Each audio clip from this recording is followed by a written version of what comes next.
Effectivement, on est depuis plusieurs semaines, plusieurs mois, toujours obligé de s'adapter aux nouvelles restrictions.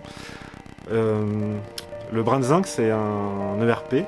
C'est vrai que c'est un terme qui commence à revenir pas mal, je pense, dans les médias. ERP, c'est un établissement recevant du public, et c'est par catégorie. On a deux catégories sur le brin de zinc. On a un type L qui est pour la salle de spectacle, et un type N pour le débit de boisson. Le type L est priorisé sur notre accueil public, c'est-à-dire sur le calcul de l'effectif, de la jauge, d'accueil public, etc. Donc c'est là-dessus qu'on se base. Donc on maintient nos dates malgré le couvre-feu, malgré les nouvelles restrictions, puisque du coup on est autorisé en tant que salle de spectacle à accueillir nos concerts. Et par contre, du coup, dans un premier temps, on va arrêter le bar, puisque c'est encore un peu flou pour nous, puisque le bar n'est ouvert que pour le concert, puisqu'on est ouvert, le brin de zinc n'est ouvert que pour les concerts. Et dans un premier temps, on préfère ne pas prendre de risques en n'ayant pas de réponse claire à ce sujet-là. Et on maintiendra juste un frigo à disposition des gens pour avoir des boissons fraîches, parce que garder un masque en continu, ça donne quand même... il faut s'hydrater régulièrement, ça fait partie des consignes aussi de sécurité. Donc voilà, on s'adapte.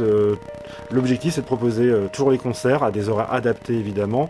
L'idée, c'est de finir pour 20h et de commencer entre 17 et 19, suivant les dates, suivant les projets.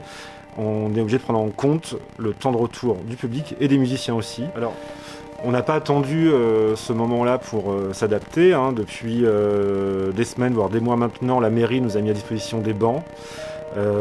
Suivant le contexte qui évolue, actuellement, on est limité à 45 places assises.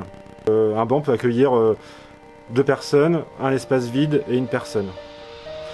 Sur un banc de 5 comme il y a au fond, c'est donc 5 personnes maximum, à raison. Ça dépend si les gens arrivent en groupe ou pas. Donc pour ça, nous on voit quand les gens réservent, ils réservent à la même heure pour plusieurs personnes. Donc ça nous permet d'avoir une jauge. C'est pour ça que je dis entre 40 et 45, puisqu'on s'adapte aussi suivant les réservations des gens. C'est le problème depuis le début. C'est le problème, c'est qu'on n'a aucune visibilité depuis le début. Donc on s'adapte, on fait au mieux, mais non, on n'a aucune visibilité. Et je pense que personne ne peut en avoir actuellement, parce que ça change tout le temps. On parle quand même pour une reprise des festivals de peut-être pas 2021, mais 2022. Sur les concerts assis, on est obligé pour l'instant jusqu'à fin mars. Peut-être on pourra reprendre en avril 2021, mais ce n'est même pas sûr.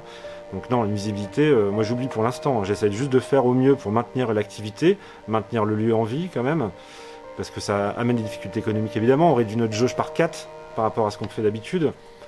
Donc on fait que des dates à perte. Et l'État a annoncé pour une fois des aides qui pourraient enfin couvrir nos charges fixes.